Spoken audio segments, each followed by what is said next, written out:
Ar-rijal haula ar-rasul ya. Ya, tadi sampaikan oleh Ustaz Miftah mengantisipasi zoomnya down ya. Saya udah siapkan linknya. Pun mohon izin juga di sebelah kanan saya ada satu kamera kecil. Saya live-kan di YouTube ya. Ini bahasa saya nitip ya, nitip. Jadi daripada kita rekam menuhin PC, menuhin laptop ya, kita titip saja ke YouTube ya.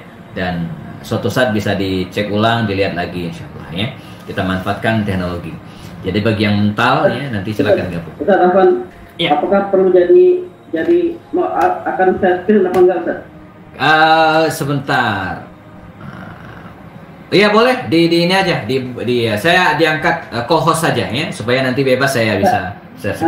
Karena ini masih kembali ke basic, jadi saya nggak bisa ngangkat co-host, jadi saya hostkan itu. Yes, oke. Ya, jadi Ustaz kagok host dulu. Oke, siap. Soalnya saya nggak bisa ngangkat co-host karena Iya.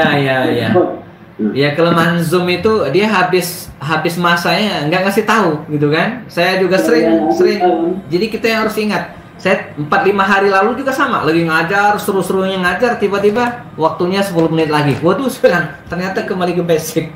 Jadi dan saya belum ketemu caranya, mungkin nanti jamaah ada yang tahu informasi supaya bisa bayar tahunan gitu ya. Ini bulanan nih bayarnya gitu kan, nggak tahu. Kalau bisa tahunan bagus ya. tahunan bagusnya ya. Iya, saya tim yang ngurus katanya belum bisa ya. Oke, baik. Udah jadi faktor. Oh ya, siap. Baik.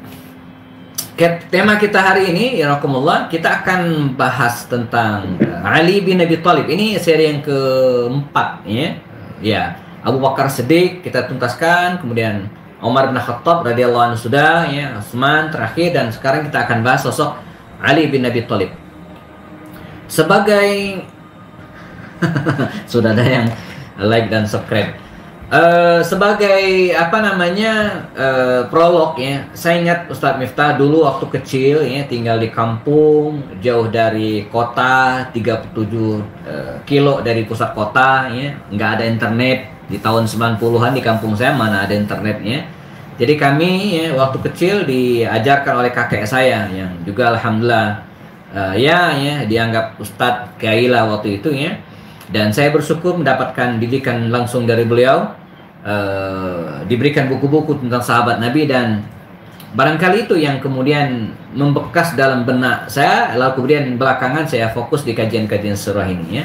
Jadi file apa yang diberikan oleh orang tua kita dulu kepada kita waktu kecil, ternyata itu membekas ketika kita sudah dewasa. Ini teori pendidikan juga begitu mengajarkan kepada kita.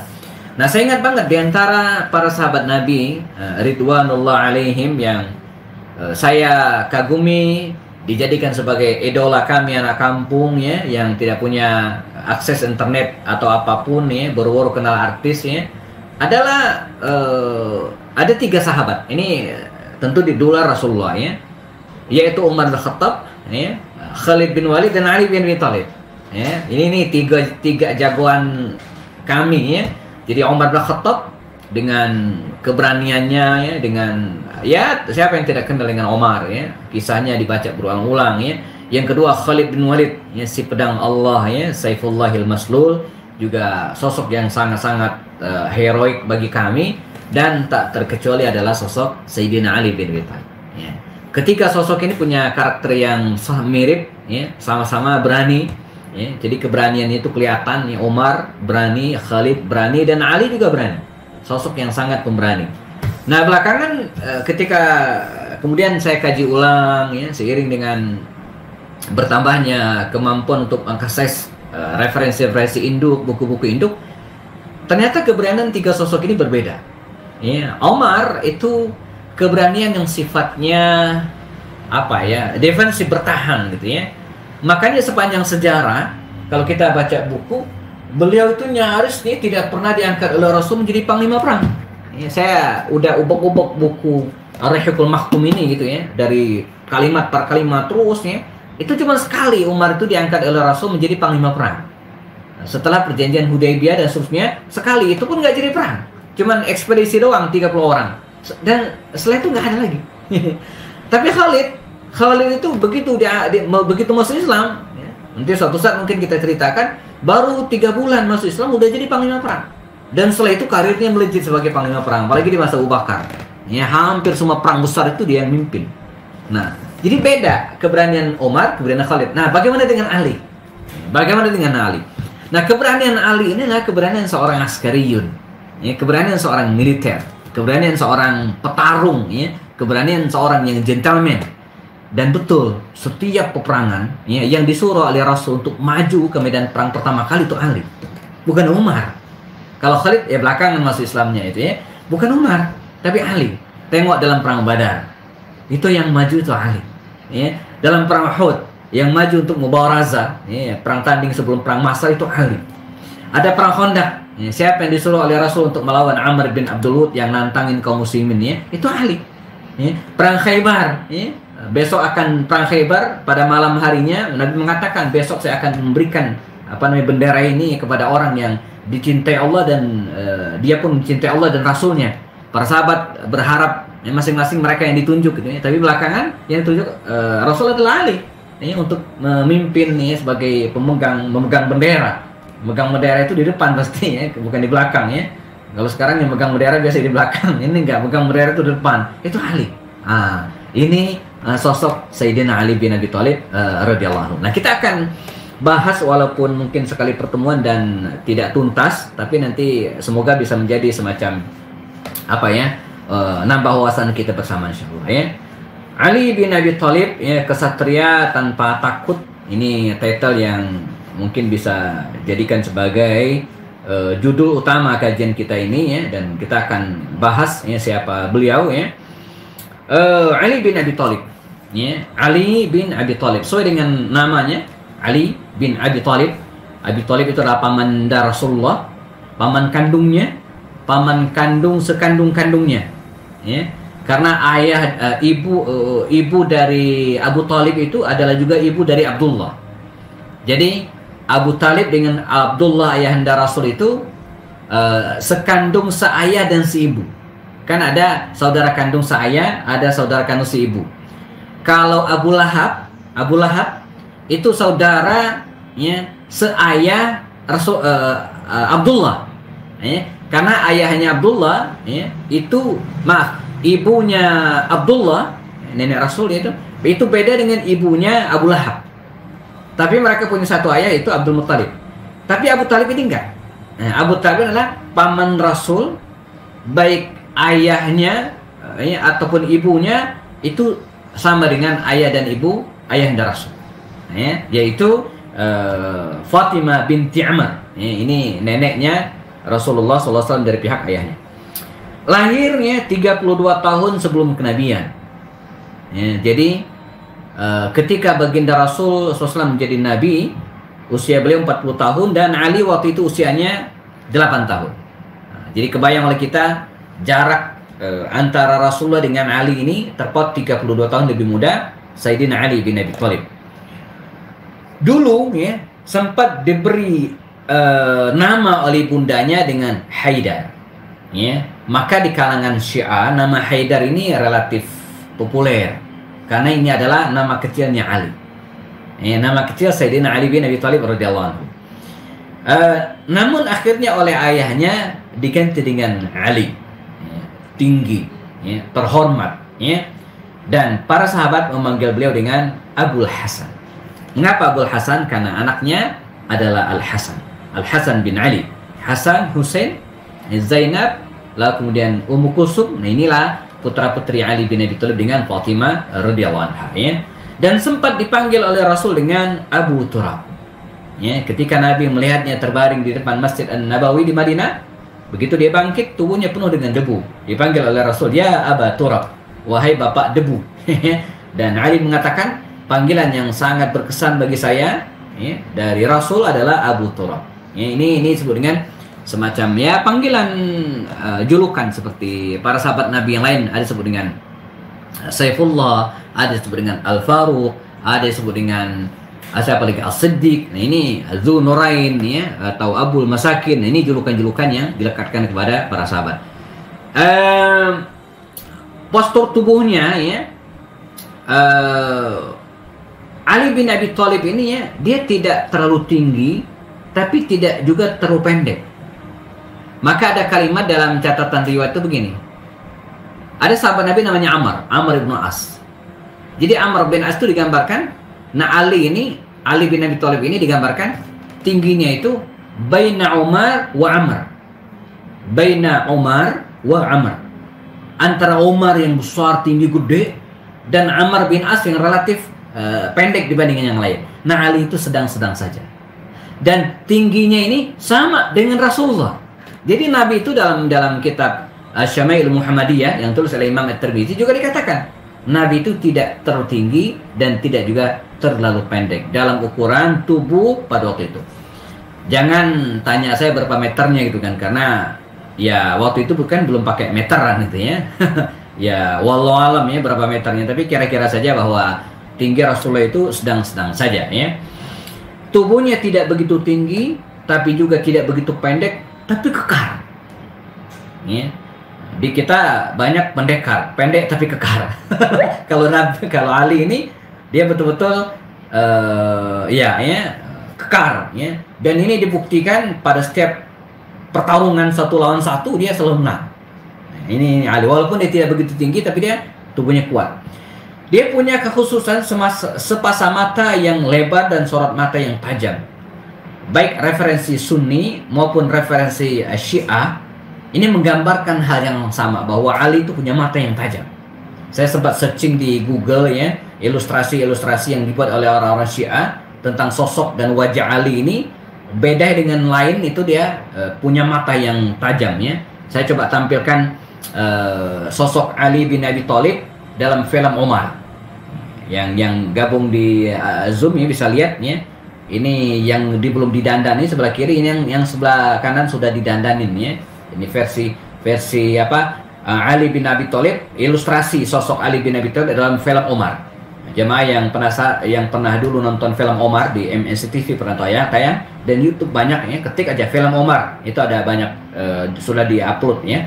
Nah, nanti cari sosok Ali digambarkan seperti ini, sorot mata yang tajam, kemudian jenggotnya lebat gitu kan, dan punya kekhasan yang luar biasa ya, janggut dan jambang yang lebat, hidung yang mancung, serasi dengan sorot mata yang sangat tajam. Tenaganya sangat kuat, lebih dari rata-rata, mengalahkan musuh hampir pada semua peperangan. Dia tidak pernah kalah ya, baik duel 1 lawan 1 ataupun perang massal gitu ya. Makanya dia akhir hayatnya terbunuhnya bukan di medan peperangan, tapi ya, dibunuh secara culas, secara licik ya, ketika dalam perjalanan melaksanakan sholat subuh dari rumahnya di Kufa menuju ke masjid Kufa pada saat itu ya. Jadi dia bukan meninggal di medan peperangan berkelahi secara kesatria, enggak, tapi dia syahid dalam keadaan mazluman ya, terzalimi ya, secara licik. Baik, sangat zuhud ya, menghindari kekayaan dunia yang fana ini. Bukan berarti miskin, artinya kalau dia kaya, kalau pengen kaya bisa, tapi dia zuhud. Zuhud dengan miskin itu beda. Ahli ilmu, bawabatul ilmi ya, maka di masa pemerintahan Abu Bakar As-Siddiq, Umar bin Khattab, bahkan pemerintah Utsman bin Affan, Ali bin Abi Thalib ini dijadikan sebagai min ahlil masyura ya, walaupun usianya terpaut jauh dengan orang-orang itu, tapi dia sering dimintai pendapat. Dan Umar itu bahkan tidak pernah mengeluarkan suatu kebijakan apapun, apalagi yang besar, illa kecuali ba'da an yas'ala Aliyah ya, sebelum bertanya kepada Ali ya, konsultannya gitu kan. Tidak pernah menyembah berhala dari kecil ya, karena usia 8 tahun dia sudah masuk Islam. Kita ingat cerita bagaimana dia masuk Islam waktu itu ya. Jadi waktu itu Rasulullah masih berdakwah secara diam-diam. Nah, sholatnya pun masih diam-diam, ya, enggak terang-terangan. Nah, suatu saat ketahuan ya, oleh ayahnya Abu Talib, maka dipanggillah Ali ini oleh Abu Talib ayahnya, ya Ali, ta'al, kemari. Kata ayahnya ini, ra'aitukuma, ya, atau saya melihatmu, ra'aituka anta wa Muhammadan, saya melihat engkau dan Muhammad, kata ayahnya ini ya. Tarka'ani wa tasjudani, saya lihat kalian tadi ruku, sujud. Madza kuntum taf'alan, kalian ngapain gitu kan? Ini aneh. apa olahraga apa gitu kan, nggak tahu ya ini apa sedang olahraga atau apa. Kata anak kecil Ali usia 8 tahun ini mengatakan, ya abati, wahai ayahku, hiya sholat, itu sholat. Sholat katanya, sholat apa? Dia nggak ngerti sholat apa. Hiya sholat, itu sholat ya. Apa maksudnya? Kemudian dijelaskan kata Ali lagi bahwa Muhammad Rasulullah atau Muhammad ini diangkat menjadi nabi. Dia mendapatkan wahyu, Al-Quran turun kepadanya menjelaskan tentang Islam. Wah, bapaknya bingung gitu kan. Laqad aktsartal kalama ya bunayya. Wahai anakku, udah terlalu banyak engkau bicara. Ya, salat, Islam, wahyu, Quran. Ini istilah-istilah ya yang tidak dikenal oleh masyarakat Quraisy, jarang dipakai. Salat nggak dipakai gitu kan. Kalau mereka mengatakan doa, ya doa bukan salat ya. Wahyu, apa itu wahyu? Islam, apa itu Islam? Maka diajak bicara dan jelaskan oleh Ali. Apa kata ayahnya Abu Talib ini? Ya bunayya, wahai anakku, ilzam Muhammadan wala tufariq. Ya, bersamailah Muhammad. Ya, dan jangan pernah tinggalkan dia. Nah, walaupun pada akhirnya Abu Talib ini, ayahnya ini ya, sampai akhir hayatnya tidak mendapatkan hidayah, tapi Ali bin Abi Thalib mendampingi Rasulullah SAW. Ya, kemampuan militernya lebih menonjol daripada keahlian politik dan birokrasi. Kalau kita lihat stratanya, bukan berarti Ali tidak ngerti politik, tidak ngerti birokrasi, tapi kemampuan militernya ini mungkin melampaui kemampuan orang lain. Ya. Kita percepat ya. Ini nasabnya jamaah, ya. Ini nasabnya dengan Rasulullah. Ya. Dari sini kita mendapatkan pemahaman bagaimana Ali bin Abi Thalib itu masih satu klan dengan Rasulullah, bertemu pada kakek mereka yang namanya Hashim, ya, atau Abdul Muttalib bahkan. Ya. Jadi Ali dan Muhammad SAW ini ya satu kakek bernama Abdul Muttalib, dan mereka sama-sama dari kabilah Bani Hashim, ya, kabilah Bani Hashim. Kalau Umar kita pernah bahas dari kabilah Bani Adi, ya. Utsman dari kabilah Bani Umayyah, ya, Bani Umayyah. Ini di sebelah kanannya ya. Nanti ketemu dengan misalnya Abu Bakar dari kabilah Bani Taimi. Jadi ini kabilah-kabilah yang ada pada saat itu dan semuanya bermuara di Quraisy.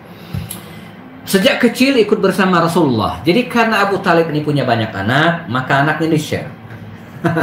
Ja'far ikut Abbas bin Abdul Muttalib dan Ali ikut Rasulullah SAW. Ya, jadi sejak kecil Ali bin Abi Thalib ini sudah membersamai Rasulullah. Dan karenanya wajar kalau dia meneladani 100% watak-watak dan karakter serta kebiasaan Rasulullah. Ya. Jamaah yang mendalami ilmu pendidikan anak, ya, dan teori-teori pendidikan pasti paham bahwa seorang anak itu ya, mungkin gagal mendengar, tapi dia tidak akan pernah gagal melihat. Apa yang dilakukan oleh orang tuanya, apa yang dilakukan oleh orang-orang dekatnya, maka begitu dia tumbuh. Ya. Jadi al-waladu, ini seorang anak itu tumbuh sebagaimana kebiasaan orang-orang sekitarnya. Ali tumbuh dengan watak-watak, dengan karakter-karakter, bahkan tata cara bicara persis seperti Rasulullah SAW.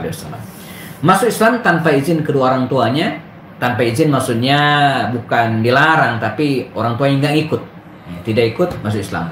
Kecuali ibunya, ibunya nanti masuk Islam. Tapi ayahnya Abu Talib sampai wafat tidak memeluk Islam. Dan ini bagian dari hidayah Allah Subhanahu Wa Taala yang tidak diberikan kepada hambanya. Ya, innaka la tahdi man ahbabta, walakin Allah yahdi man yasha. Dia masuk Islam, jamaah, dan ada peristiwa yang sangat bersejarah terkait dengan Ali bin Abi Thalib pada masa sebelum hijrah, ya, yaitu ketika Nabi ingin hijrah ke Madinah dan kemudian rumah beliau dikepung ya, oleh 10 pemuda Quraisy pada waktu itu. Dan di sini Ali memberikan peran yang sangat besar, luar biasa. Apa itu? Beliau diminta oleh baginda Rasul untuk tidur, ya, menempati tempat tidur Rasulullah SAW, menggantikan beliau. Ini butuh keberanian tingkat tinggi, karena resikonya adalah mati. Ya.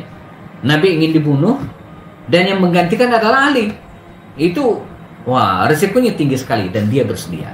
Ya. Walaupun pada akhirnya ketika Nabi lolos berhasil hijrah dan kemudian rumah Rasulullah digerebek, mereka hanya menemukan Ali. Di situ oleh gentlemannya bangsa Arab secara umum, ya, termasuk Abu Jahal. Mereka ingin memburu Rasulullah, ingin membunuh Muhammad SAW, tapi kemudian yang ditemukan Ali. Mereka tidak membunuh Ali. Ya, dipukulin, gebukin, ya, tapi tidak sampai dibunuh. Nah, ini karakter bangsa Arab. Ya, mereka tidak berkepentingan untuk membunuh Ali. Mereka yang kejar adalah Rasulullah. Ya. Nah setelah itu, ya, Ali bin Abi Thalib melakukan sebuah tindakan yang sangat berani. Dia melakukan perjalanan, ya, menuju ke Madinah. Nafs, sendirian. Ya, wahdahu huwa, dia sendirian, tidak ada teman. Perkiraan, ya, Mekah Madinah itu kira-kira dari Bogor ke Solo 500 kilo. Ya 400 sekian kilo, hampir 500 kilo. Nah, kalau dari pusat kota Mekah menuju ke pusat kota Madinah 500 kilo. Jamaah bayangin berjalan sendirian, menempuh perjalanan yang resikonya banyak. Resiko ditangkap rampok, resiko nyasar. Ya kan? Apalagi padang pasir Sahara, kita tidur begitu buka mata ini arah barat timur selatannya mana gitu kan. Apalagi resiko kelaparan, ya. Jarak Makkah Madinah tidak seperti sekarang banyak rest area gitu kan. Jarak Mekah dan Madinah bukan seperti jarak Bogor menuju Bandung, ya, yang sebelah kiri kanan banyak yang jualan. Bahkan kalau kita kelaparan bisa pesan online makanan gitu kan. Enggak gitu, ya. Jadi ditempuh oleh Ali bin Abi Thalib, ya, tidak kurang dari 11 atau 12 hari. Bayangin, ya, saya Ustadz Miftah sepanjang hayat, ya, mungkin 1 atau 2 kali, ya, melakukan perjalanan panjang, ya, dari jam 7 pagi sampai jam 5 sore. Ya, waktu dulu ada mukhayyam di daerah Sukabumi, susur pantai. Kita berangkat habis sarapan jam 7 gitu kan. Nah, jalan kaki non-stop, hanya istirahat ketika sholat saja. Itu sampai di lokasi kita jam 5 jalan maghrib. Sepanjang ingatan saya, ya, itu perjalanan saya, ya, terjauh, ya. Itu pun bukan sendirian dengan grup yang lain, banyak yang lain. Walaupun kita punya uang tapi nggak boleh jajan, begitu peraturannya, dan hanya dibekali oleh beberapa buah apel dan apa waktu itu, ya, ya gula merah kalau nggak salah, ya. Jadi kita latihan fisiknya. Nah, itu yang pertama. Yang kedua, ya, pernah mukhayyam survival, ya, juga pernah kita berangkat waktu itu habis isya barangkali, ya, ke hutan-hutan, ya. Ini survival sendirian, ya, sendirian, dan itu pun cuman 1 malam, ya. Paginya kita sudah sampai lokasi lagi, ya. Jadi kita bayangin Ali bin Abi Thalib jauh dari itu. Ini bukan 12 jam, bukan setengah malam gitu kan, tapi 11 sampai 12 hari. Karena jarak tempuh, ya, jalan kaki seseorang itu biasanya pukul rata-rata sehari semalam itu hanya bisa 40 kilo. Ini maksimal banget.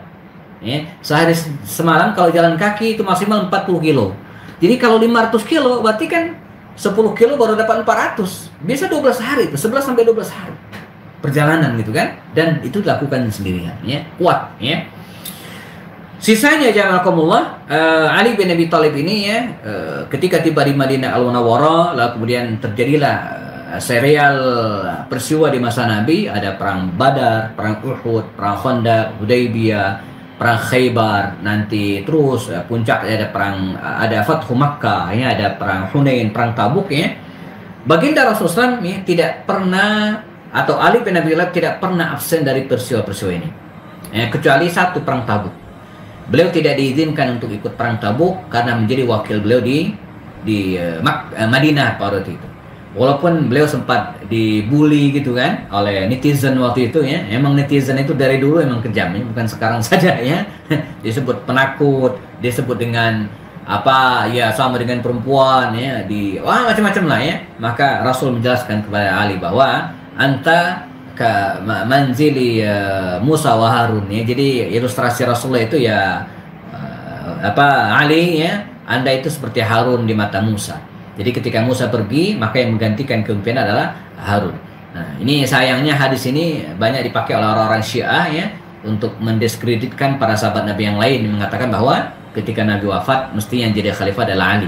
Padahal tidak. Yang pengganti di sini artinya bukan pengganti kekhalifahan, tapi pengganti dalam konteks ketika Nabi pergi dari Madinah, yang Ali sebagai wakil beliau, ya. Ikut dalam perang Badar, ya, tahun ke-2 Hijriah, Ramadan ke-2 Hijriah. Dan dalam perang ini dia berhasil mengalahkan musuhnya Al-Walid bin Utbah. Jadi jelang perang, ya, ada pertandingan, ya, mubarazah, duel dulu, ya. Dari kafir Quraisy maju 3 orang, Utbah bin Rabi'ah, lalu kemudian Syaibah bin Rabi'ah, dan Walid bin Utbah. Kalau Utbah ini yang melawannya adalah Ubaidah bin Harith. Kalau Syaibah ini yang melawannya adalah Hamzah. dan Walid bin Utbah yang melawannya adalah Ali. Skors 2-1. Ya, Ubaidah bin Haris dari kaum muslimin syahid, meninggal dunia, sementara dari kafir Quraisy tiga-tiganya tewas. Ya, termasuk Walid bin Utbah terbunuh di tangan Sayyidina Ali bin Abi Thalib. Dalam perang Uhud juga demikian. Dalam perang Khandaq kita ingat kisah ya, heroik luar biasa Ali bin Abi Thalib ketika Amr bin Abdul Wud berhasil masuk ke Madinah melalui jembatan yang dibuat melintasi parit yang dibikin oleh kaum muslimin ya. Ini jagoan datang, kata dia Amr bin Abdul Wud, siapa yang berani melawan saya gitu ya. Dan akhirnya Nabi menunjuk Ali bin Abi Thalib. Maka terjadilah perkelahian ya, mubarazah antara Amr bin Abdul Wud dengan Ali bin Abi Thalib. Dan dengan izin Allah SWT, lalu kemudian kekuatan yang diberikan oleh Allah kepada Ali bin Abi Thalib, dia berhasil mengalahkan Amr bin Abdul Wud. Maka Nabi bahkan berdoa khusus pada waktu itu. Allahumma ya Allah, laqad akhadta Ubaidata fi Badar wa akhadta Hamzata fi Uhud. Ya Allah, telah engkau ambil saudaraku Ubaidah di Badar, dan engkau telah ambil juga pamanku di Uhud. Ya, jangan ambil Ali pada perang Khandaq ini. Dan Ali pun menang. Nah, sisanya jazakumullah, Ali bin Abi Thalib ini mendampingi Rasulullah ya, dalam perjanjian Hudaybiyah. Beliau yang diminta oleh Rasul untuk menulis perjanjian tersebut sebagai sekretaris perjanjian ya. Dalam perang Khaybar ya, dia tahun ke-7 Hijriah yang dia diminta oleh Rasul untuk membawa panji perang Khaybar, menaklukkan 8 benteng Khaybar pada waktu itu. Dan ini menjadi perlawanan terakhir orang-orang Yahudi ya, karena setelah perang Khaybar itu tidak ada lagi perlawanan apapun ya. Kemudian sisanya perang Hunain ya, lalu kemudian Fathu Makkah ya, juga dia ikut. Dia pernah memergoki ya. Jadi ketika baginda Rasul berangkat dari Madinah menuju ke Mekah, terlihat ada seorang wanita ya, berangkat duluan ya, menyelip mereka, dan ini mencurigakan. Maka ditangkaplah. Ali memerintahkan Ali diperintahkan oleh Rasul untuk menangkap wanita ini, dan kemudian digeledah. Ternyata dia membawa surat ya, yang ditulis oleh Hatib bin Abi Balta'ah yang membocorkan keberangkatan mereka. Walaupun pada akhirnya Hatib bin Abi Balta'ah ini dimaafkan ya. Ini slide tentang perang Uhud ya. Saya pernah jelaskan tadi ya. Ali dalam perang Uhud sudah ya. Nah, sekarang Ali dalam perang Ahzab. Tadi ini slide-nya agak panjang ya. Ali menjadi sekretaris perjanjian Hudaybiyah. Ini kita loncati saja ya. Nah, kita masuk ke pembahasan ya. Nah, ini yang tadi saya sampaikan ketika perang Tabuk ya. Ali diminta oleh Rasulullah untuk tinggal di Madinah. Dia nggak ikut dalam perang Tabuk. Atukhallifuni fi sibyani wa nisa'i. Kata, ini dia sempat termakan juga isu-isu netizen waktu itu ya. Jadi Ali tidak boleh ikut berangkat ke perang Tabuk ya, disuruh tinggal di Madinah. Maka orang-orang ngeledek gitu ya. Wah, masa tinggal sama perempuan, sama anak-anak, nggak berangkat gitu kan. Maka dia sempat konfirmasi ke Rasulullah. Atukhallifuni fi sibyani wa nisa'. Ya Rasulullah, engkau tinggalkan aku bersama dengan anak-anak kecil dan wanita gitu kan.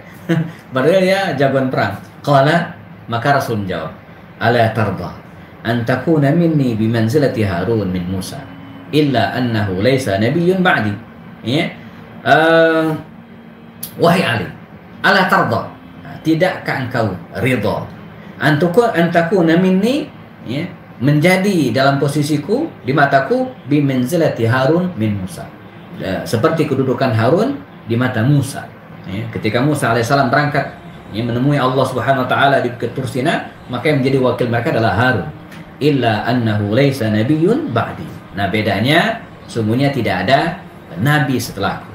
Makanya kalaulah Harun itu diangkat Allah sebagai nabi ya, dalam surat Maryam dikatakan wahabna lahu akhahu Haruna nabiyya ya, nabiyya ya, dan kami berikan kepada Musa itu saudaranya Haruna akhahu nabiyyan, itu sebagai nabi. Tapi kalau Ali tidak, karena laisa nabiyyun ba'di, tidak ada nabi setelahku, kata Rasul sallallahu alaihi wasallam.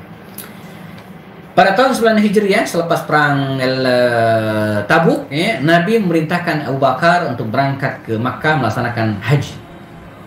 Ali ikut menyusul. Nah, jadi Abu Bakar Siddiq dan Ali bin Abi Thalib ini ya melaksanakan haji lebih dulu daripada Rasulullah. Di mana Rasulullah baru melaksanakan haji di tahun ke-10, setahun berikutnya, haji wada. Ya. Ya, sepulang dari haji wada di sebuah lembah antara Makkah dan Madinah yang di tempat itu dikenal dengan Ghadir Khum, Nabi berkhutbah. Ya, dan pada saat itulah ada kalimat, ya, wa huwa waliyyu kulli mu'minin min ba'di. Ya, hadis ini sering dikenal dengan hadis Ghadir Khum. Ya. Jadi hadis riwayat Imam Tirmizi dan hadis sahih riwayat Imam Ahmad ini wa huwa waliyyu kulli mu'minin min ba'di. Jadi Nabi mengatakan kepada kaum muslimin, wa huwa Ali ini waliyyu kulli mu'minin, adalah wali, pemimpin orang-orang beriman min ba'di setelahku. Ma kuntu maulahu fa aliyun maulahu. Ya, siapa yang menjadi maulaku, kata Rasulullah, maka dia adalah maulanya, ya. Maka hadis ini difahami oleh orang-orang Syiah, ba'da wafatnya Rasul, setelah wafatnya Rasul, mestinya Ali yang jadi khalifah, bukan Abu Bakar, Umar dan Utsman. Maka dalam referensi Syiah, 3 sahabat mulia tersebut ya, dianggap merebut kekhalifahan dari pihak Ali. Padahal tidak demikian maksudnya. Ya. Wali di sini bukan wali kekhalifahan, tapi sebagai wakil pengganti Rasulullah SAW. Rasulullah meninggal dunia 6 bulan kemudian. Fatimah menyusul. Dari istrinya Fatimah ini, Ali bin Abi Thalib dikaruniai 4 orang anak fi riwayah. Ada mengatakan 4 orang anak, Hasan, Husain, Zainab dan Ummu Kulsum. Adapun Muhsin fihi khilaf, ada perbedaan pendapat. Ada mengatakan Muhsin ini putranya Ali dengan Fatimah, ada mengatakan putra Ali dengan istrinya yang lain. Ya, tapi yang fix itu 4, Hasan, Husain, Zainab dan Ummu Kulsum. Ya, Hasan kita kenal, Husain juga terkenal sekali, Zainab ini anak tertua Ali, ya, yang perwanita, dan Ummu Kulsum, nah ini yang kemudian menjadi istrinya Umar bin Khattab. Ya, jadi Umar itu ya menikah dengan Ummu Kulsum bint Ali bin Abi Thalib, anaknya Ali bin Abi Thalib radhiyallahu anhu. Nah ini ya, ini keluarga besar Ali bin Abi Thalib ya. Jadi ada yang mengatakan sampai 34 orang anaknya ya. Nah yang menarik, Ali itu menamakan sebagian anaknya itu dengan nama-nama para sahabat, Abbas, Abu Bakar, Umar, Utsman dan Ubaidillah serta yang lainnya. Nah ini menunjukkan kepada kita bahwa tak ada masalah antara Ali dengan para sahabat Nabi itu. Jadi kalau Ali itu ada friksi, ada masalah dengan Abu Bakar, masa dia namain anak dengan Abu Bakar? Ya. Masa dia namain anak dengan Umar kalau dia ada masalah dengan Umar? Enggak ada. Ini ada tuduhan-tuduhan orang Syiah yang tidak ada bukti sama sekali. Ali dan para sahabat yang lain itu tidak ada masalah. Bahkan Ali menikahkan putri kandungnya sendiri, Ummu Kulsum dengan Umar bin Khattab. Ini ya. Istri Ali bin Abi Thalib dengan selain Fatimah ya, dicatat oleh sejarah ada beberapa orang wanita. Ya, saya juga pernah membuat tulisan di Instagram kalau tidak salah ya tentang putra putri Ali bin Abi Thalib ini ya, nanti bisa dicek di IG saya ya. Jadi lengkap. Keluarga besar Al-Khulafaur Rasyidin ya. Nanti bisa dicek. Baik, kita lanjutkan. Ali bin Abi Thalib di masa Khulafaur Rasyidin. Kita percepat saja. Ya. Ulama sepakat bahwa Ali bin Abi Thalib mendukung pemerintahan Abu Bakar dan Umar. Hadisnya banyak. Ya.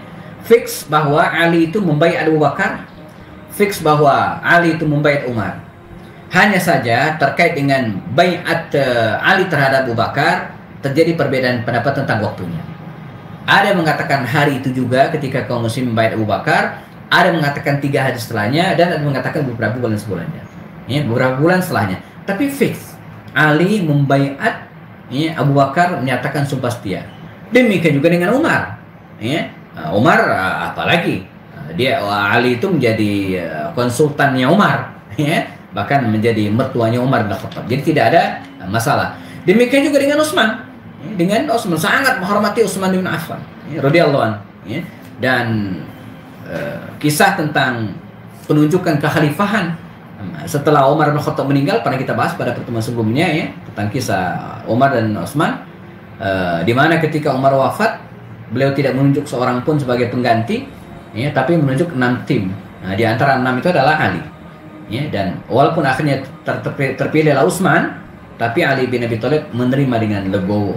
Ya, tidak ada dendam, tidak ada kesakit hati, dan Ali pun dengan legowo, ya, ikhlas membaiat Utsman bin Affan dengan segala kepatuhan. Ya.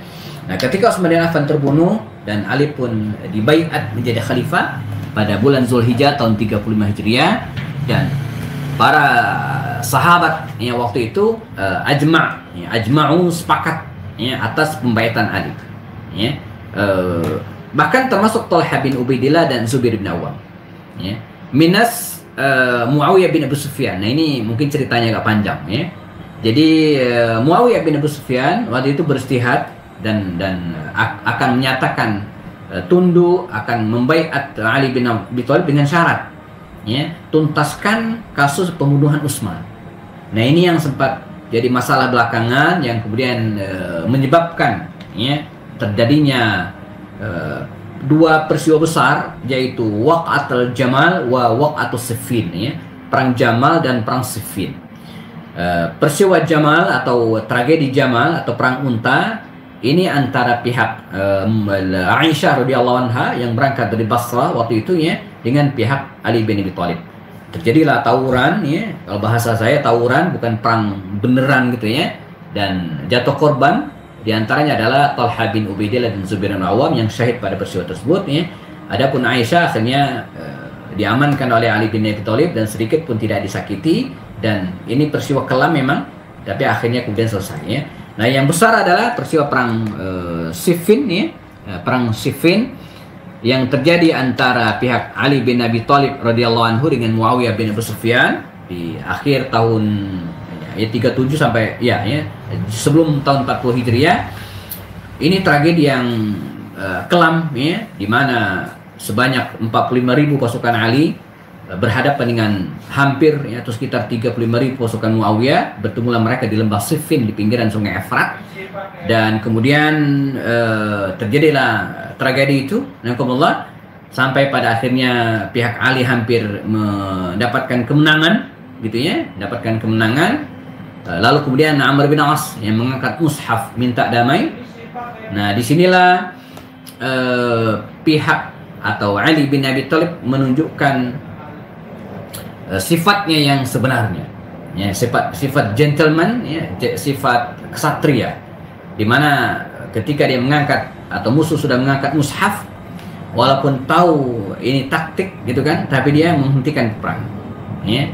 Maka dalam banyak buku dianalisa gitu ya, kalaulah peristiwa itu dialami oleh Khalid, maka ceritanya akan beda.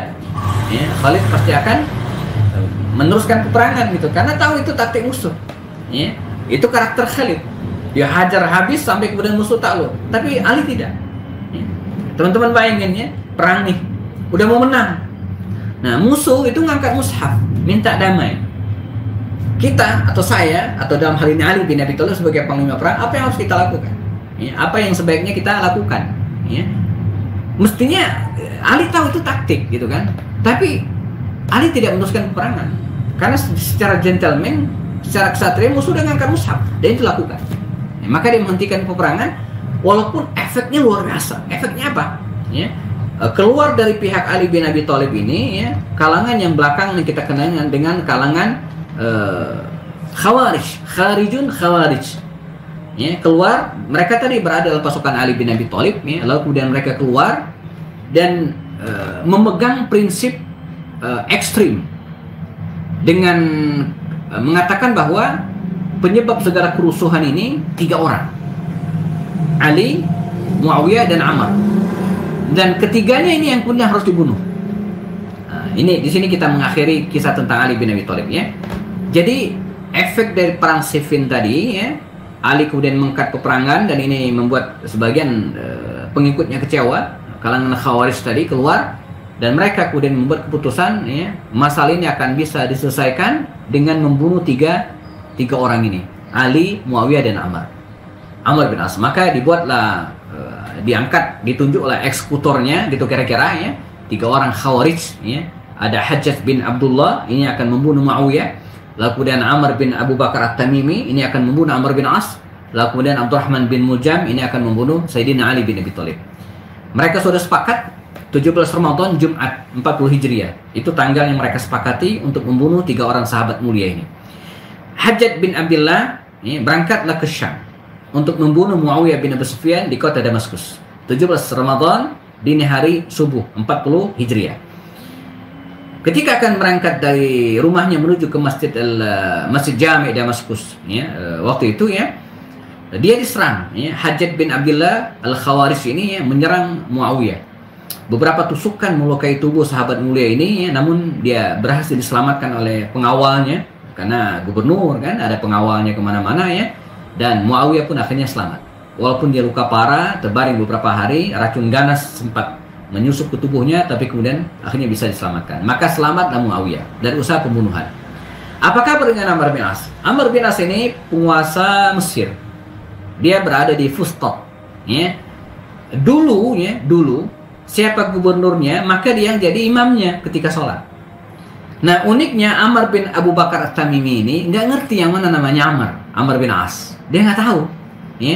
Petunjuknya mengatakan yang jadi imam itulah Amr bin As. Maka pagi hari dia sudah nongkrong di Masjid Amr bin As di Fustat. Begitu imamnya mimpin sholat, segera dibunuh. Dan itulah yang dilakukan. Tapi ternyata pagi itu Amr bin As sakit. Dia nggak ke masjid. Yang ke masjid adalah Kharijah bin Habitat, pengawalnya, wakilnya. Dan itulah yang dibunuh. Salah bunuh. Amr bin As selamat. Terakhir sebagai penutup kajian, Ali bin Abi Thalib. Abdurrahman bin Muljam sejak beberapa hari bahkan sudah mengintai kebiasaan Ali bin Abi Thalib ini di Kufah. Ali bukan di Madinah, tapi di Kufah. Dia tahu betul karakter Ali. Kemanapun tidak ada yang ngawal. Ke pasar, ke masjid, ketemu orang, tidak ada yang ngawal. Khalifah yang zuhud, khalifah yang berani. Kemana-mana tidak ada yang ngawal. Termasuk dini hari itu. Berangkat dari rumahnya menuju ke Masjid Agung Kufah untuk melaksanakan sholat subuh berjamaah Jumat dini hari. Maka dengan penuh kelicikan dan keculasan dibunuhlah Ali bin Abi Thalib. Dia hanya bertahan 2 hari. 19 Ramadan 40 Hijriah, Ali bin Abi Thalib meninggal dunia. Sebelum wafat, dia memberikan wasiat kepada putranya Hasan untuk menjadi khalifah, dan Ali pun syahid. Karena itu makam Ali bin Abi Thalib hari ini jamaah bukan di Madinah, tapi ada di Kufah. Jadi terpisah sendiri. Rasulullah di Madinah, Abu Bakar di sampingnya, Omar di samping Abu Bakar, Utsman di makam Baqi. Ali bin Abi Thalib makamnya hari ini ada di Kufah. Sampai hari ini Jadi terpisah dengan para sahabat Nabi yang lainnya. Maka Ali bin Abi Thalib syahid, meninggal dunia dalam keadaan mazluman dan Hasan anaknya menjadi khalifah selama 6 bulan, dan setelah itu kemudian kekhalifahan diserahkan secara legowo kepada Muawiyah bin Abu Sufyan, dan sistem pemerintahan Islam akhirnya dipegang oleh dinasti Umayyah yang berpusat di kota Damaskus, Suriah. Nah, ini sekilas tentang Ali bin Abi Thalib radhiyallahu anhu, sahabat Nabi mulia sekaligus menantu Rasulullah sallallahu alaihi wasallam. Disampaikan dalam waktu kurang dari 50 menit Semoga bisa sedikit memberikan wawasan kepada kita tentang sosok sahabat Nabi ini. Saya serahkan kepada Ustaz Miftah Tauhid. Jika ada yang ingin ditambahkan, ditanyakan, dikonfirmasi tentang tema kita hari ini, kita masih ada waktu insyaallah sebelum persiapan salat zuhur. Jazakumullah khairan. Assalamualaikum warahmatullahi wabarakatuh. Waalaikumsalam warahmatullahi wabarakatuh. Jazakumullah khairan seperti yang dibahas ini atas paparan Ali bin Abi Thalib yang saya kira banyak poin-poinnya yang bisa kita ambil gitu dari mulai dari remaja kecilnya sampai kemudian akhir pemerintahannya gitu. Pertanyaan yang bisa dipertanyakan karena pastinya ini masih banyak visi-visi yang belum terbahas. Silakan para jemaah yang mau bertanya secara langsung. Yang mau tertulis juga boleh gitu. Siapa yang pertama? Silakan Bu Muhajirah. Syukur Ustaz. Akan Ustaz Syafi. Ya, Ustaz. Tadi Ustaz bilang di akhir kalau Khalifah Ali mewasiatkan kepada putranya untuk menjadi khalifah. Ya. Ya kan? Nah, tapi setelah itu Ustaz bilang yang menjadi khalifah selanjutnya adalah Muawiyah. Kenapa nggak jadi Hasan, Ustaz? Syukran. Baik. Langsung saya jawab Ustaz Miftah ya. Silakan, Mas. Iya, jadi begini. Jelang wafatnya Ali bin Abi Thalib memberikan wasiat agar yang menjadi khalifah adalah Hasan. Dan betul, Hasan sempat menjadi khalifah kaum muslimin selama 6 bulan. Makanya kalau kita hitung durasinya, waktunya, Nabi pernah mengatakan bahwa setelah dia meninggal dunia, maka kaum muslimin akan dipimpin oleh para khalifah al-mahdiyyin min ba'di. Salasuna sana, 30 tahun. Ya. Dan betul, dihitung dari Abu Bakar, Omar, Utsman, itu kalau totalkan itu 29 tahun 6 bulan. Makanya digenapkan oleh Hasan 6 bulan, maka sempurnalah 30 tahun sempurna masa kekhalifahan itu.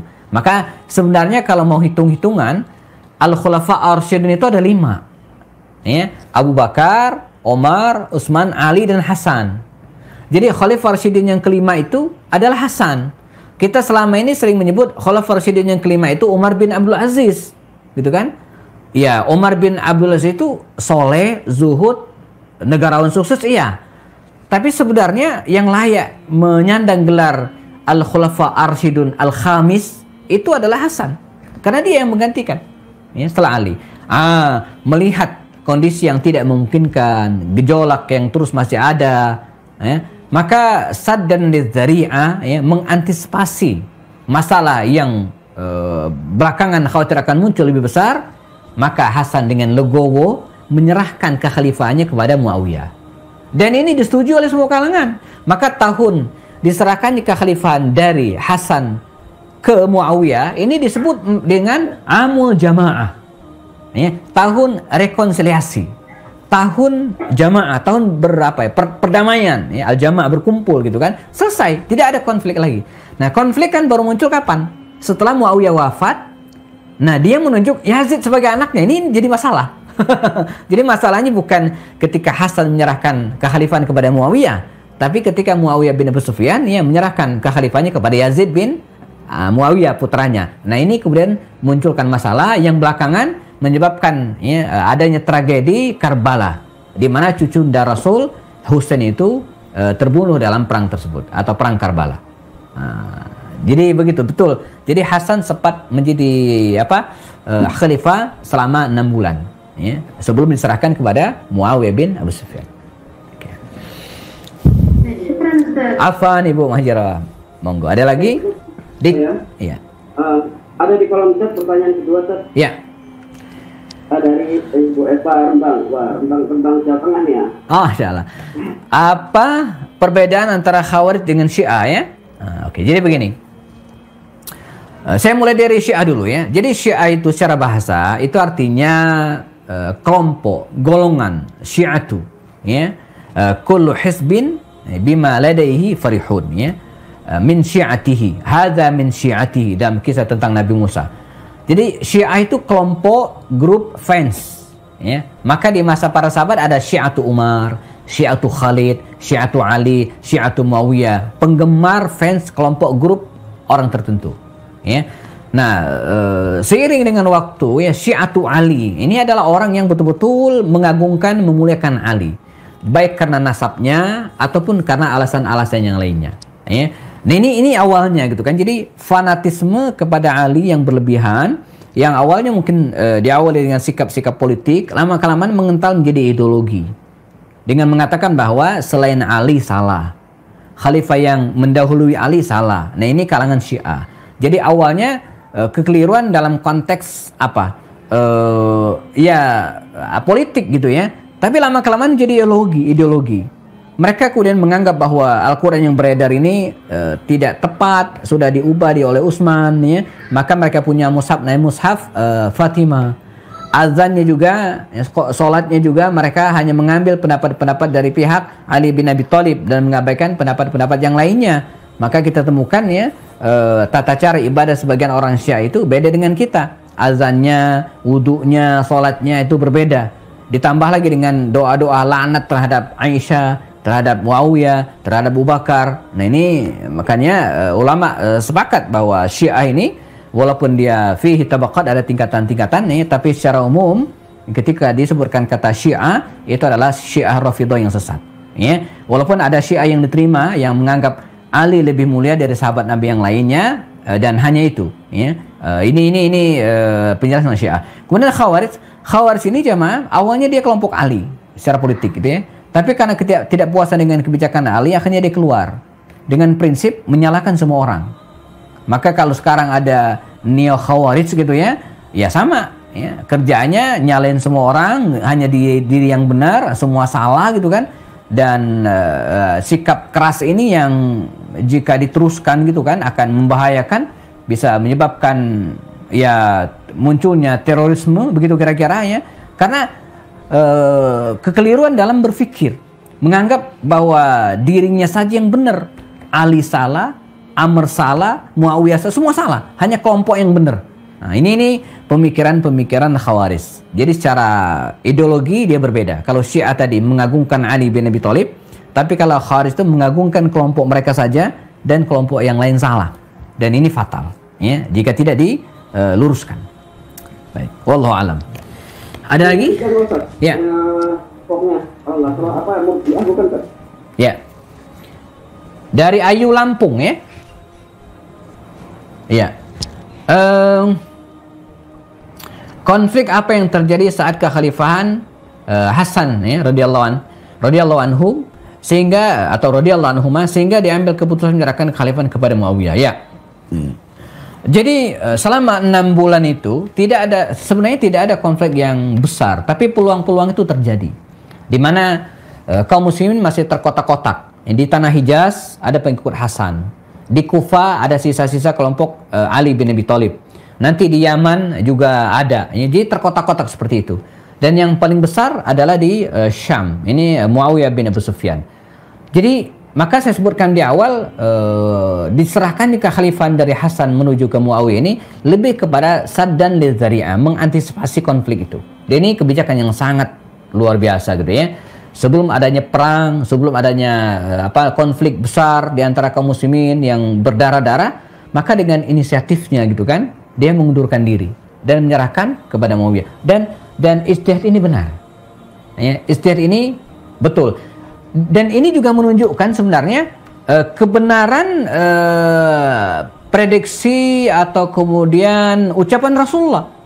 Nah, jadi Nabi Muhammad SAW ya itu pernah mengatakan bahwa cucuku ini, kata beliau, kata Rasulullah SAW, cucuku ini, maksudnya Hasan ya, akan mendamaikan ya, dua kelompok yang bertikai ya. Jadi cucuku ini, kata Rasul, dan betul ya, dia yang kemudian mendamaikan kelompok-kelompok kaum muslimin yang mungkin konflik pada waktu itu.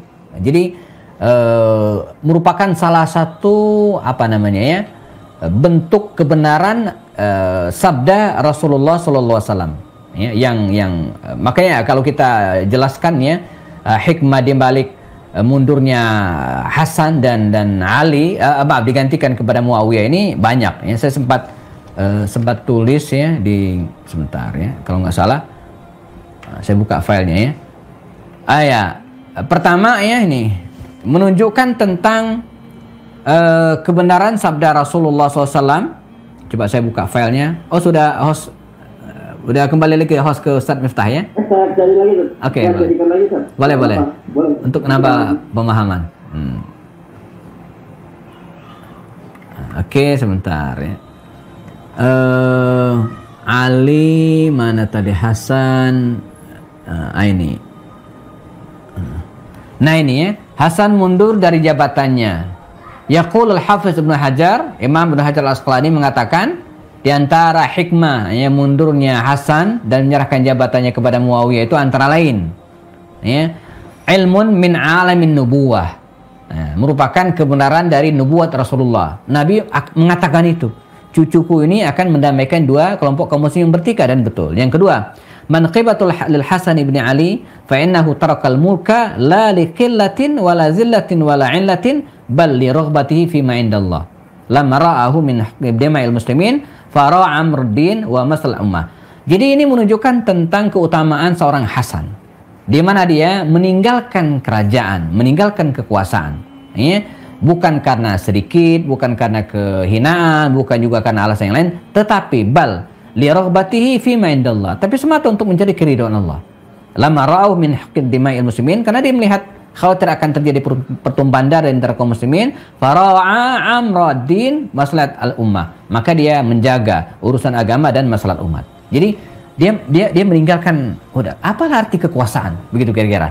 Jadi dia mengutamakan perdamaian di antara umat. Nah, ini teladan yang menarik bagi kita ya. Jangan sampai bertikai gitu kan hanya untuk kekuasaan sementara kesatuan umat terbelah gitu ya. Wa fi haraddun 'alal khawarij alladziina kanu yakfiruna 'aliyan wa man ma'ahu wa Muawiyah wa ma'ahu bi syahadati Nabi sallallahu alaihi wasallam li ta'ifatain bi annahum min muslimin. Nah, mundurnya Hasan ini juga menjadi dalil sekaligus sebagai raddun, penolakan atas pendapat Khawarij yang mengkafirkan kaum muslimin. Nah, sebab Allah mengatakan dalam Al-Qur'an wa in ta'ifatani minal mu'minin. Jadi walaupun Ali dan Muawiyah itu bertarung dalam sebuah pertikaian gitu kan, tapi mereka tetap disebut Allah sebagai muslim. Ya, wa in ta'ifatani minal muslimin gitu ya. Kemudian yang berikutnya yang keempat, wa fihi fadilatul islahi bainan nas wala siyama fi haqqid dima'il muslimin. Dan ini juga menunjukkan tentang keutamaan ya, islah bainan nas, untuk islah. Ya, makanya hari ini mohon maaf dari kajian-kajian politik, saya kira kita harus menghentikan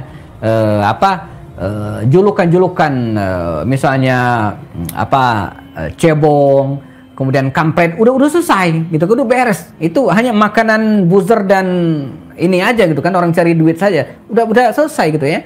Jadi sekarang udah ada pemerintahan yang sah berdiri, kita harus dukung kalau itu benar, kalau salah kita kritik dengan cara yang sopan dan sesuai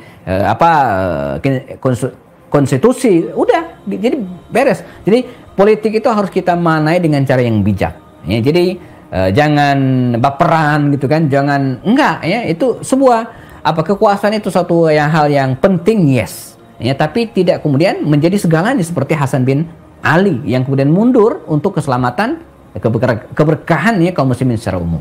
Ya, saya kira itu suatu saat mungkin Ustaz Miftah kita bahas khusus tentang Hasan ini ya, karena dibutuh sesi tersendiri insyaallah.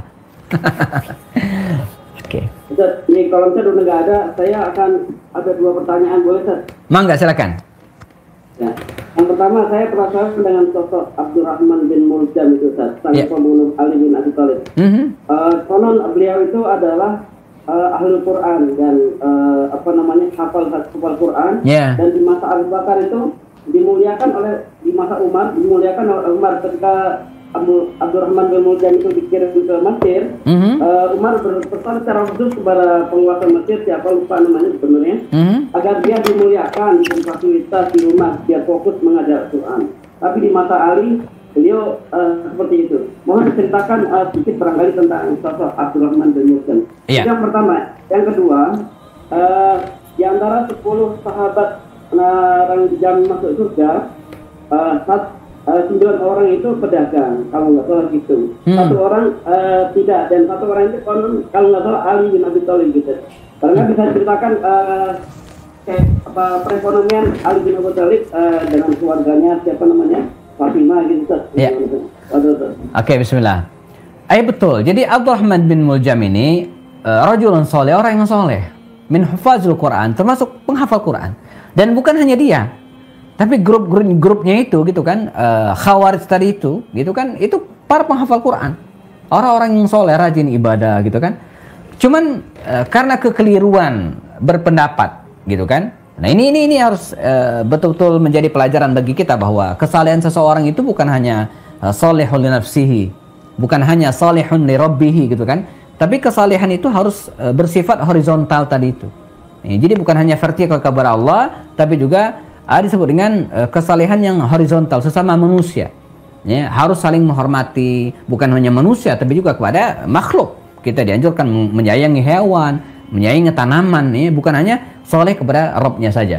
Nah, sosok Abdurrahman bin Muljam ini betul tadi sampaikan, dia dikenal dengan penghafal Quran, walaupun masuk Islamnya agak di belakang gitu kan. Ini kan setelah Rasulullah SAW ya. Namun dia dikenal orang yang soleh, bukan hanya di Mesir tapi di beberapa tempat. Kalangan Khawarij ini dulu di masa kekhalifahan Abu Bakar, ya, setelah orang-orang murtad bisa ditaklukkan di masa Umar, mereka betul-betul dihargai ya, oleh Umar bin Khattab. Nah, dan ini di satu sisi misalnya kalau kita bahas perbandingan, ini bukan tanpa bermaksud menyepelekan sahabat Nabi ya. Di kecanggihan Umar. Jadi Umar itu bisa memetakan mana orang yang harus tempat sebagai guru Quran, dia udah fokus di situ. Mana orang-orang yang bisa berkecimpung dalam dunia politik dan kekuasaan seperti Muawiyah, maka dia kecimpungkan di situ. Nah, di satu sisi Ali bin Abi Thalib, saya tidak ingin menyebutkan beliau punya kelemahan dari sisi ini, tapi kemampuannya berbeda dengan Umar. Kemampuan berbeda dengan Umar.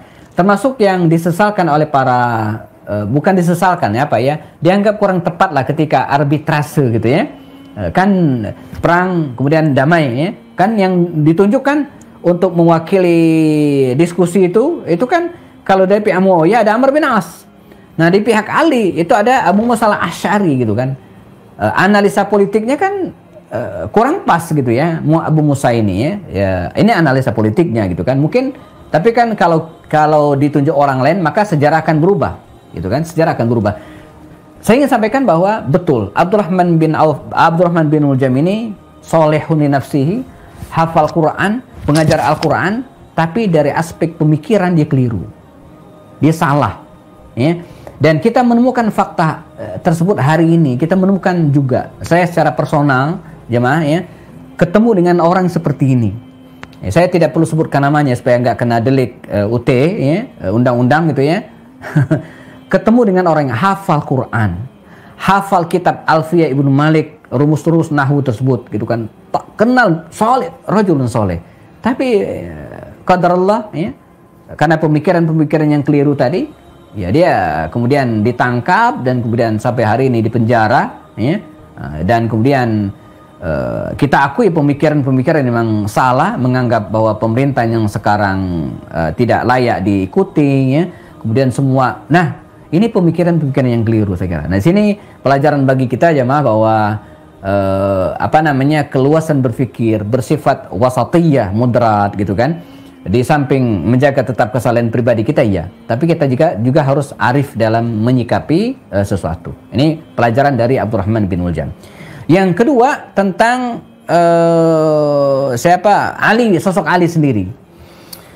Betul, 10 sahabat jamin masuk surga itu mungkin 2 kali yang tidak begitu menggeluti dunia bisnis. Omar dan Ali.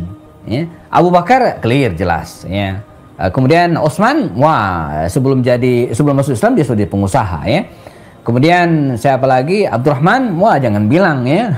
Talha Al-Fayyad ya. Sa'ad bin Abi Waqqas usia 15 tahun sudah jadi pengusaha gitu ya. Jadi Az-Zubair bin Awam, apalagi temannya Abu Bakar bisnis gitu ya.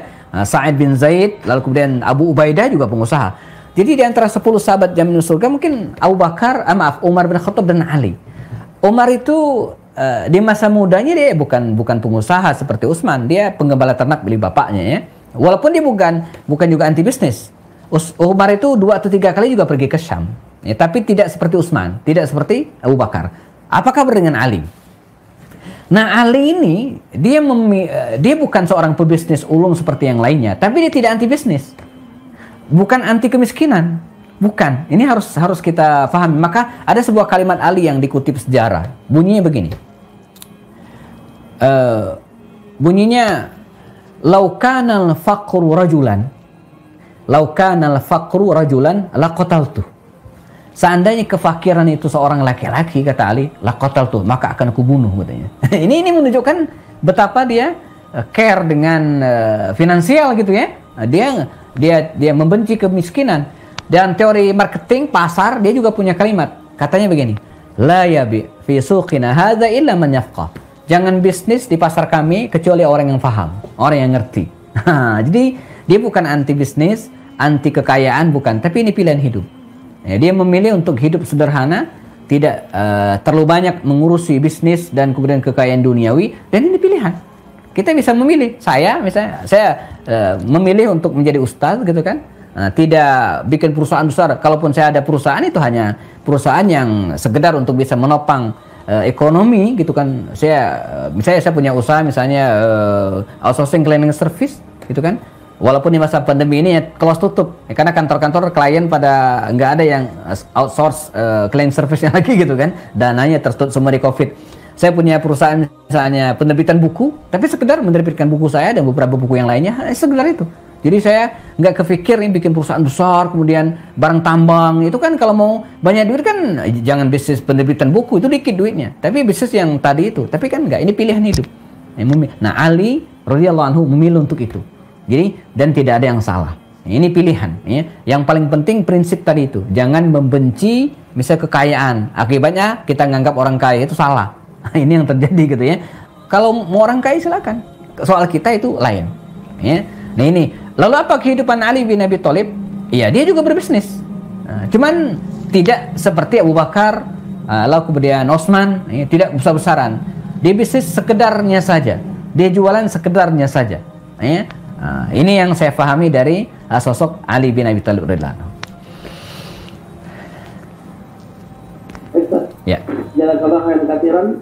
Saya kira cukup memberikan informasi ya buat kita semuanya.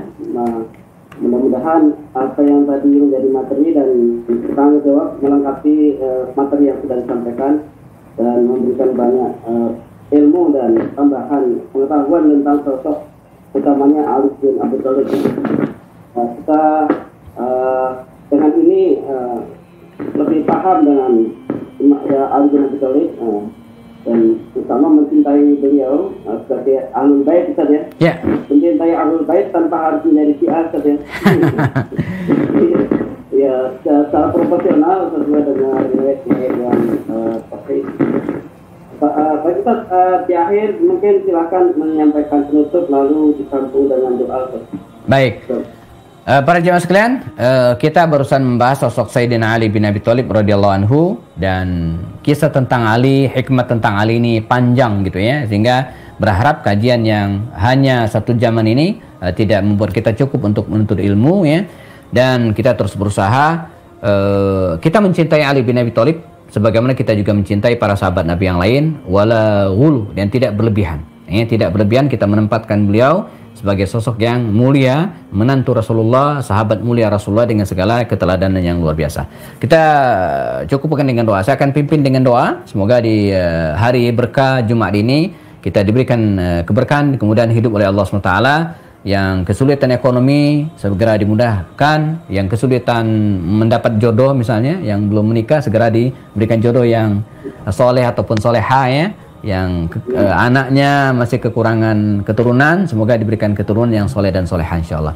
A'udzubillahi minasyaitonirrajim. Bismillahirrahmanirrahim. Assalamu radhiyallahu sayyidina wa sahabat Rasulillah ajmain walhamdulillahi rabbil alamin. Hamda syakirin, hamda na'imin, hamda yuafi ni'amahu yukafi mazidah.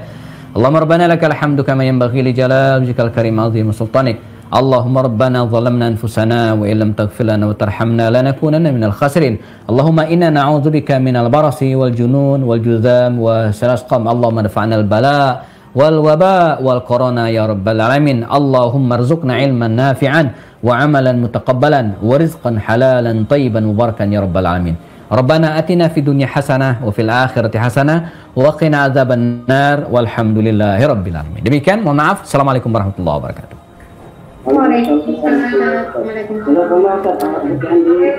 Baik, sama-sama ya. Ya, wah ya Bu Kengken sama-sama.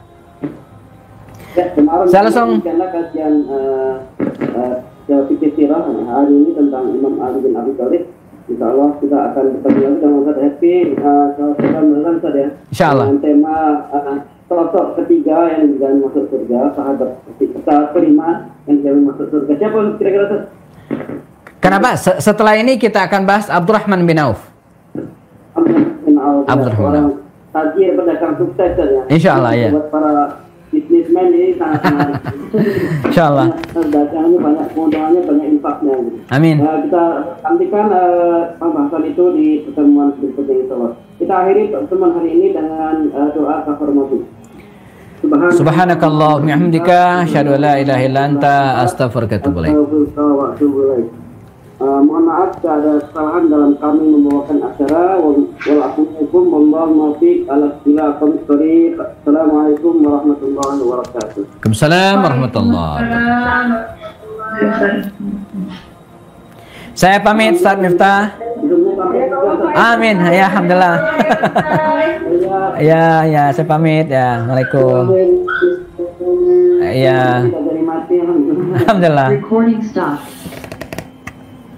Ya, baik teman sekalian yang ada di YouTube, kita cukupkan kajian pada pagi hari menjelang siang ini tentang sosok Ali bin Abi Thalib full ya, 1 jam lebih. Semoga bermanfaat.